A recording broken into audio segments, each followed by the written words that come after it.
Guys, ayan, welcome to Pupupiatan Vlog. And ayan, sa mga hindi pa nakapag-subscribe ng aking YouTube channel, so click nyo lang po ang bell and ayan, para po makaano kayo sa aking mga ina-upload dito sa aking YouTube channel para updated kayo. So ayan, so para po ay ang ating vlog na ito ay about po sa pag-catch ng fireworks para makaipon tayo ng points dahil sa karamihan na ay talagang hindi nakakapag-recharge. So, kailangan natin mag-ipon ng points dito. So, saan ba tayo makakaipon? So, punta lang tayo sa mga napa-fireworks. Ayan. So, para i-share natin kung paano or saan natin makikita. Ayan. So,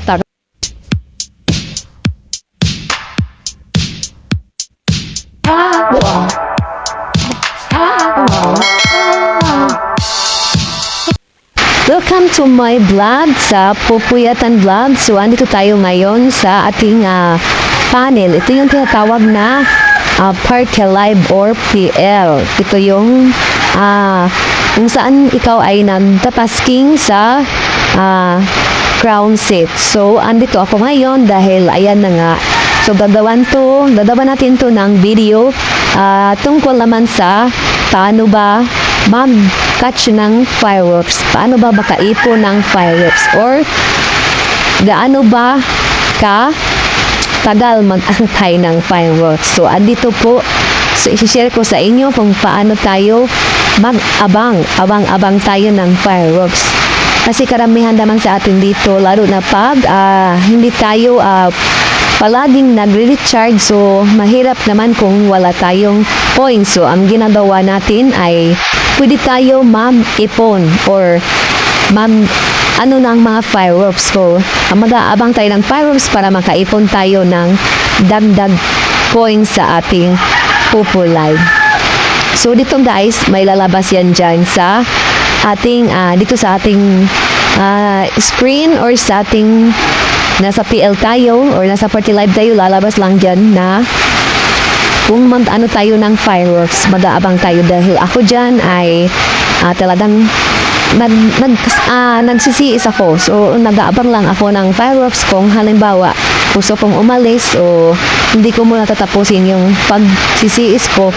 So, minsan mag-aabang ako dyan ng mga lumalabas dyan ng mga fireworks. Yung iba naman kasi guys, so kailangan mo din na lalo na pag ikaw ay VIP, so talagang marami ka dyang makukuha na fireworks or mayroon kang makukuha na points dahil tayo nga ay level 6 lang. So pasigurtihan lang to guys kung meron tayong makakuha na fireworks. Ito na nga guys, hindi na tayong magtapagal dahil i-click na natin yung fireworks will go off, and dahil iyan ay talagang i-click natin yan dahil pag hindi mo na-click, kailangan natin yun pag-click. Ayan, so andito na tayo sa loob ng fireworks. So mag-aantay din tayo dyan kung kailan kailan lumabas si fireworks. Ayan, so kung ikaw naman ay isang marami kang dyan, kung meron kang extra points, so pwede ka dyan mag-gamble. So, ikaw naman talaga, ang habol mo lang naman ay makaipon ng points. So, kailangan mo lang ng points. So, diba? So, tingnan natin kung nakailang viewers na yan. 2,000 yan. So, paswertihan lang tayo guys dahil ako ay hindi VIP. So, tingnan natin kung maswertihan tayo, kung mabibiyaan tayo ni fireworks. Ayan. So, ang karamihan naman dyan talaga ay puro man nakapag-VIP dahil si VIP sila ay yung iba ay sabi nga lang iba ay talagang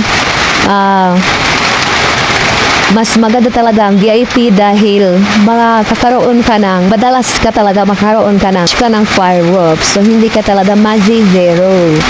So, ayan, antay na natin pumutok dahil maya-maya ilang minutes lang, 16 minutes lang naman nakalagay sa fire. Tayo lang natin yan na pumutok si fireworks. Kung may swerte nga tayo, kung may makakuha tayong ipon-ipon challenge sa ating points. Dahil nga, pwede naman muna siya i-trade kung meron kang mga points. Pwede mo siyang i-gamble, pwede mo siyang i-gift kung meron ka ng points. Kasi sa ngayon talaga, mahirap talaga ang pera. Kaya kailangan talaga natin kumuha ng fireworks, paswertihay lang, no? Ayan. So, mga guys, Kung ikaw ay mag-fireworks, so ito yan. Ito lang, abang-abang lang. Dahil maya-maya ay darating din yan si fireworks. Puputukahan mo lang talaga pag hindi ka mahilig mag-recharge, kung wala kang pera, so itong gagawin mo. So ito yung ginagawa ko. Kailangan may goal ka sa araw-araw na mo ng fireworks. Dahil ayan, so ayan, pumutok na siya mga guys. So kailangan nating tingnan ito, ayan. So kung meron tayo, Wala tayong makukuha dyan pag hindi tayo makakuha tayo na fireworks. So nag-back pa yung ko. Ayan. So pasensya na kayo mga guys. Dahil ayan. So naburin na. So try natin tingin guys kung meron tayo makuha. Wala mga guys. So sana yun. Baka mamaya naman ay mag-aabang tayo. Baka doon mas birukihan tayo. Kasi feeling ko talaga mga guys, pag malaki talaga yung marami ang views na nag-fireworks, talagang wala. Hindi talaga ako makukuha. Pero nung nasa 1K lang yung views niya or umabot lang ng mahigit 1K, so may makukuha akong fireworks dyan or points. Ayan. So, siguro nasa 49. So, ayan, nabalik tayo sa ating account. Kaya mga guys, fireworks, ipon challenge!